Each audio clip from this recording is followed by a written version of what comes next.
Hello, everybody. Okay, so here we are in chapter 14, and we see this paragraph over here, and I draw your attention to the following bold-faced term, hypothetical deductive reasoning. According to Piaget's formal operational stage of development, adolescents engage in hypothetical deductive reasoning, which is developing hypotheses based on what might logically occur. They are able to think of possibilities in a situation beforehand, test them systematically, because they are able to engage in true scientific thinking. Now, what do we mean by the ability to think about all the possibilities in a situation beforehand? Well, I'm glad you asked.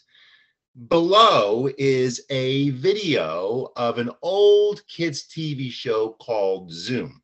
And in this particular segment, they are doing some kind of experiment in which they're trying to figure out how to change the shape of a piece of paper, so it'll hold 100 pennies.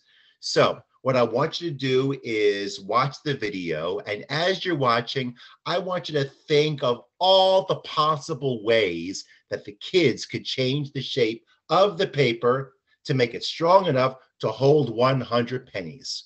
So when you're ready, pause the video, then watch the Zoom video below, and then come back to me.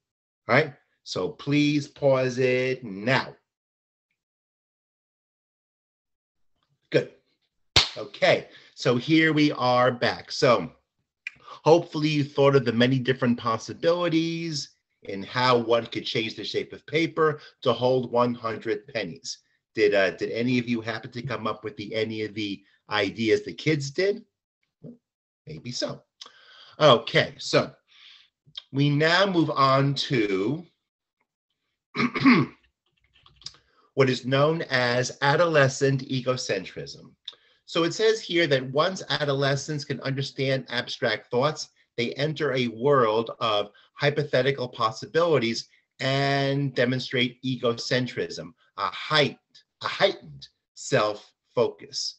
Now, what do we mean by self-focus? That means that teenagers are typically interested in themselves and they're interested in their own thoughts. And they assume that their thoughts are the same as everybody else's thoughts.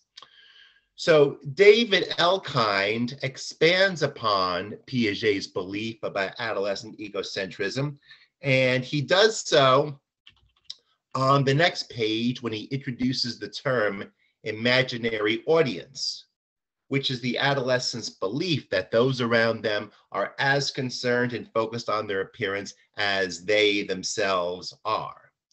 So what do we mean by focus on appearance?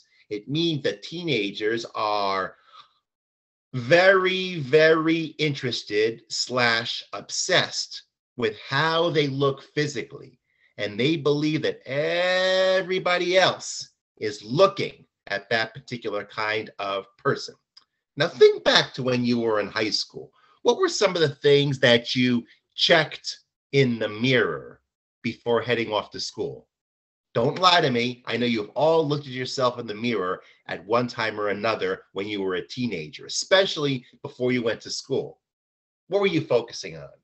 Maybe you were focusing on the way your hair looked, whether you had any blemishes, whether your clothes looked okay, whether there was anything that was, imperfect about you.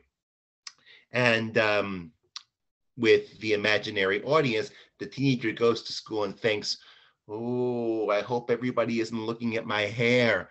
I know my hair is just a teeny bit out of place. And when I looked in a mirror, I know that I saw a humongous pimple. And I think everybody else is looking at this pimple. So that is the imaginary audience. So we go further and also learn about the personal fable, or the belief that one is unique, special, and invulnerable to harm. Now, there's one thing that this paragraph does not discuss as far as the personal fable. Even though this book talks about a teen's belief that he or she is unique and special, it only talks about the personal fable in a negative way in terms of risky behaviors, when in fact the personal fable can be a completely harmless exercise and sometimes an amusing exercise. Take, for example, a teenager who plays in the band. Let's say that he plays the trombone. And let's further suppose that he thinks he is the world's greatest trombonist, that he is immensely talented, when in fact he may just be mediocre. This is the kind of person who might think, someday I'm going to play in a band and make lots and lots of money, and I'm going to get rich off my trombone. That will be an example of a personal fable, because that person believes that he or she is more unique or special than he or she actually is. Here's another example. Let's think about the high school athlete who plays on the football team. And he may be quite good, at least for high school, but think about the kind of person who thinks that he's destined to play college football and eventually pro football, because he thinks that he is immensely talented at the game. Well, that would be somebody who puts the personal fable into action. So those are some examples of the imaginary audience. And that is pretty much it. If anybody has any questions, please let me know.